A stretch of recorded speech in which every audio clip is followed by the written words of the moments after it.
work capacity in terms of duration of run or the history that you have for it, that's the important thing. So oh my goodness, that was, Finn, I'm never going to be answering her this way. I'm getting taken out by the best question here.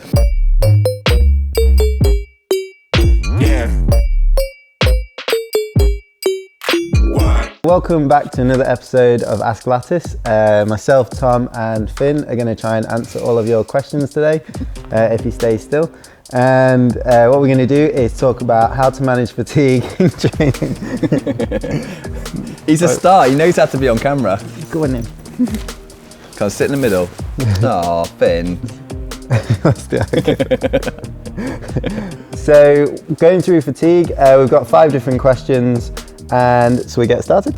Yeah, let's go for it. Let's go for it. If you could train every day, what is ideal? Okay, this question, we're both laughing because we know where this one's going, is we have a number of clients that are in this sort of situation. We know lots of people that are in this sort of situation, and it's an amazing one because you have loads and loads of time for training. But the reality is, if you have huge amounts of timing, what you need to do, the first point of this exercise is to get to the point to create focus. And 7 days a week is great, but really what you want to do is put your focus into 3, maybe 4 days a week, even though you have 7. Yeah, and when you're looking at those days a week that you are training as well, you're trying to time the actual sessions so that you're making the most of each recovery bout between each day of training. So, for instance, if you are able to train more frequently, can you do the morning, can you do the afternoon of the following day to get a little bit of extra time? So rather than just 24 hours in between, you're going to increase that to 36. And that makes a massive difference as well. Yeah, so if you take an individual, and let's say this person here is, yes, Finn, you're back again. We need some contribution to this question. It's a tricky one. So we have a client who has really good training history. They can handle multiple days per week. They're very used to this, and they have 7 days a week. Is in those 3 to 4 days of focus, you want to put the really high intensity, lower volume strength work, or it might be power work, or it might be very hard strength endurance work. And you must spread that out across the week so there's adequate rest between those sessions. And like Ollie said, is if you're going to stack days together and split across morning and evening, you also have the availability to be able to do the very high intensity work in the morning, take 4, 6, 8 hours of rest during the day, might include a nice power nap if you're really lucky, and then in the evening you can do some of the more non-specific or lower intensity, high volume work. So you might hear about some professional climbers or teams that just seem to train all the time. And that might be up to sort of 7 days a week, or, for even several weeks in a row without a proper rest day. The key thing when you hear this information is they're not training hard every day. And like Tom said, you need to prioritize those intense sessions. And just because someone's training every day doesn't mean they're doing something really hard. But if you are going to have easy days as your rest days, then you need to make sure that you're actually able to cope from that and still create the stimulus you want. So anyone who's trying to improve in strength or max strength, please try to avoid doing too much on rest days, because you really need to focus on that recovery time being almost absolute recovery for the muscle groups that you're working. Yeah, that's an important distinction on that one, isn't it? So next question is, are long recovery runs okay in rest days? And I think this is quite a poignant one today, because myself and Tom are doing quite a lot of running at the moment. And I guess the key factor here is recovery runs and long. Yeah, I was going to say that, yeah. The distinction between long and recovery is quite a big factor there. So how have you found trying to combine running long distances and climbing hard? So it is the recovery, or the recovery element to the run, I think is slightly less important in terms of the long part of it. I think that the biggest impact is that if you're running at your own personal kind of work capacity in terms of duration of run or the history that you have for it, that's the important thing. So oh my goodness, that was, Finn, I'm never going to be answering her this way. Oh, I'm getting taken out by the best question here. So for the long recovery work on running is, if your personal long run is an hour, then really a recovery run needs to be at least half of that. Whereas if your long run is 4 hours, then you may well be able to cope with a 1 to 2 hour recovery run and it still be relatively long. It's kind of like the training history bit of it and how it's adjusted, because as soon as you go too close to your own work capacity, you just end up not actually recovering, and you thought that you were doing something good for your climbing, but you're not. And I think one of the key things I've worked through with clients is, if you're starting to add in running, you're always going to feel a lot worse than if you're already a runner. So people start going, no, I'm going to start getting my cardio up. I've got a bit of extra time. I'll start doing some recovery runs. You're always going to suffer from more DOMs and some more soreness than you might do if you're already running regularly. So if you're going to be running, make sure that you either keep doing it and do a low amount, or you just go through periods of doing it and you know that you're going to need more time to recover from that. If you start just adding the odd one in, that's when you're going to start risking your recovery from climbing and from the running itself. So try and be consistent with whatever you do. Yeah. Next one. So third question is how to manage timings on multiple days. We kind of touched on this one a little bit on the first question, but the main thing is... Oh, I'm just going to just clarify on that one. I hadn't actually told Ollie exact context of this question. Sorry, Ollie. This question came with, how do you train or manage training on multiple days, as in stacked sequential days? So what would you do for a Monday, Tuesday and Wednesday training day rather than spread across the week? Okay. So say if we go for a Monday, Tuesday, Wednesday, what I would be looking to do is spread out the intense sessions, but always start getting in the most high quality sessions on that first day if you're recovered and you've had a rest day beforehand. If I was training Monday, Tuesday, Wednesday and I climbed on the weekend, I'd be thinking about my skin first and foremost. So you want to be going for prioritizing what that most intense session is and then putting that in the part of those 3 days which makes the biggest impact for you. So a good example of that would be if I was working competition boulder problems, which are very skin intensive, very body intensive and forearm intensive, I'd be looking to put that on the Monday. It's my first day on. I've had Sunday as a recovery day and I'm going to focus all my energy on that and make sure I'm fully rested and recovered for it. Yeah, I think that's a really good point, that skin just as much as muscle needs recovery, especially when so much of the high quality work comes with this ability to be able to operate in that top zone. And some really good research out there which shows that long response in terms of athletic progression and pathway is correlated to the ability to be able to access that very top zone of effort, intentional quality within your climbing sessions. So we have to do everything that allows us to be able to get into that last 5% in the zone. And it's things like, the sleep, the nutrition, the ordering, the stacking of sessions across that week. And there's multiple factors which will have a big effect on this. So in that same example, if I was to go resting Thursday, Friday, so I could perform outdoor in competition on the weekend, on Saturday and Sunday, rather than having my high quality competition boulders on Monday, I would have a very easy session that's very skin friendly on the Monday, whether that's basic aero cap or conditioning, which usually you wouldn't put first. I would then put my competition boulders on the Tuesday, because like Tom said, that's when I'm going to feel best.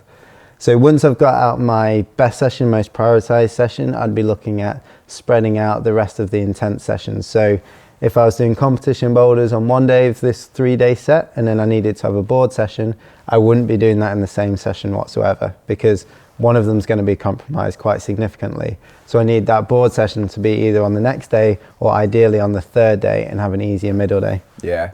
And one additional thing that I want to kind of share with all of you as a very long end endurance-y based climber is that over the years through personal experience, what I've learned is that I have this curious effect where, and I've seen this in other very endurance-y climbers, is that when they almost need to get the engine going and warmed up in terms of the power endurance.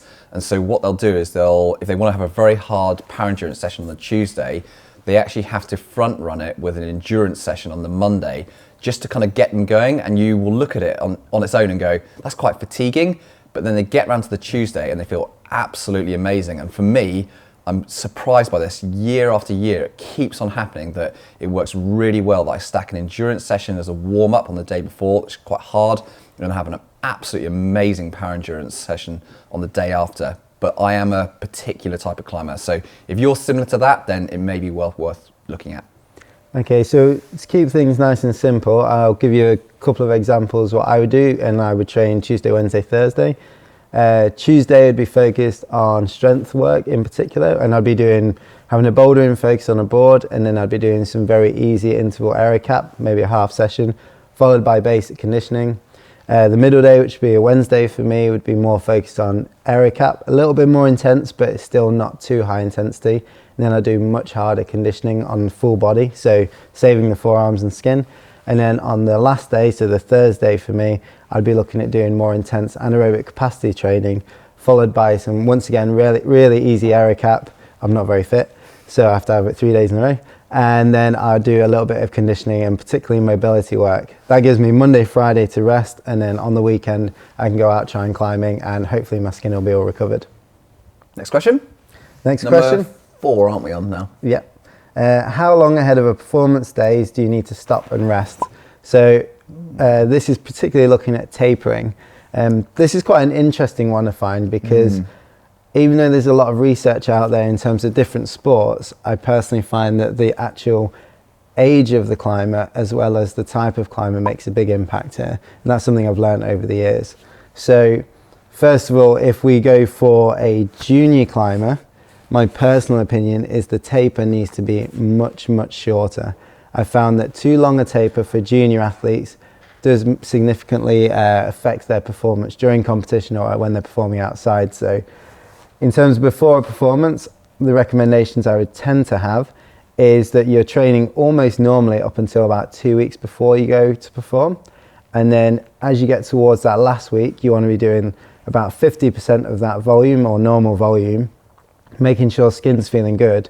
And I tend to recommend doing a recruitment session, so fingerboarding or very quick, easy boulder session on the day or the day before the actual competition.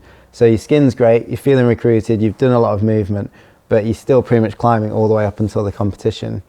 That kind of goes against like a lot of theory and what people tend to think, but it seems to be the best results for me for junior climbers, that is. So yeah, I mean, this all really comes down to taper theory within climbing training and periodization. And if anyone out there's interested in this kind of stuff and going back to some of the research, a really good name to get on Google and have a look up is a name, I think it's Majika, so Mijika. And if you have a look around on some of that person's papers, you'll see plenty of reading materials that you can have a look at yourself. But in terms of tapering and how we use it and how we use it broadly across the spectrum, is that it's dropping the volume back in the climbing, but maintaining, sometimes actually slightly increasing the intensity in those last 1 to 2 weeks.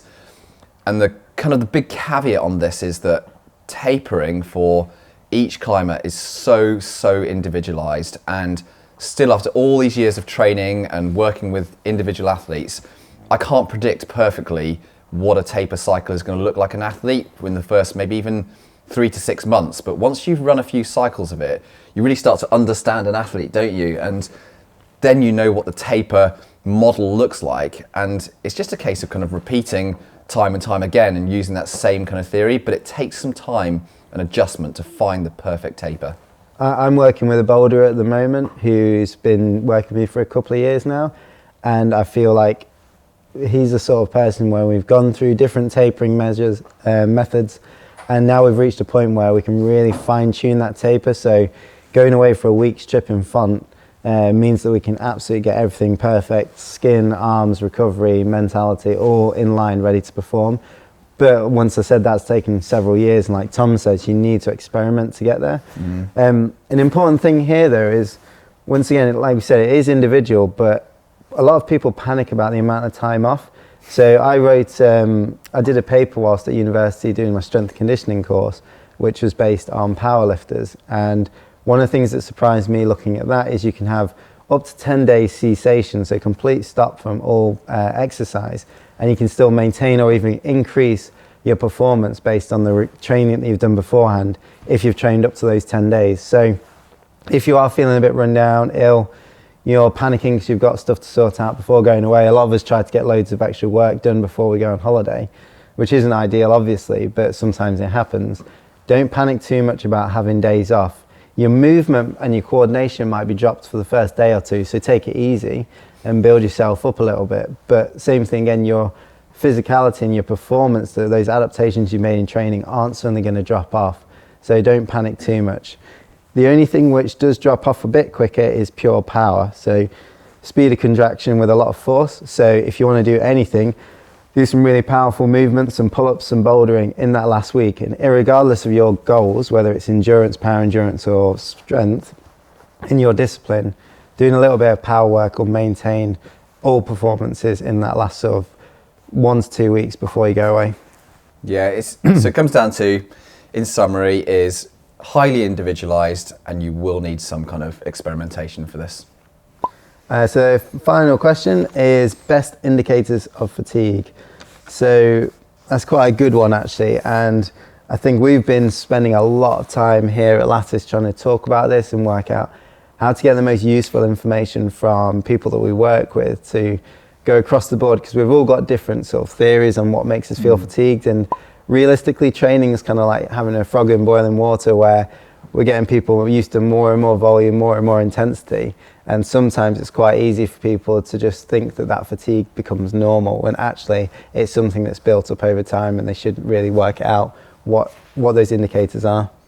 Yeah, so with fatigue, I think the important thing to understand is that there's different elements to fatigue. There's physical fatigue that you'll have where you can't produce the energy to be able to do the session and do it at the right kind of quality. Structurally, your body may not have actually repaired and recovered from previous training sessions, whether that's a single training session or cumulative training sessions. And then secondly, you also have a mental fatigue which occurs, and this can be down to things like stress, work-life balance, things that are going on with your family, how you're also sleeping can have a really big effect. And this is often termed as like a group whole subject as allostatic load. So these things that occur outside of your sporting activities. And we've spent quite a bit of time now trying to create a bit more of a system around recording how this allostatic load is affecting clients and athletes that we work with.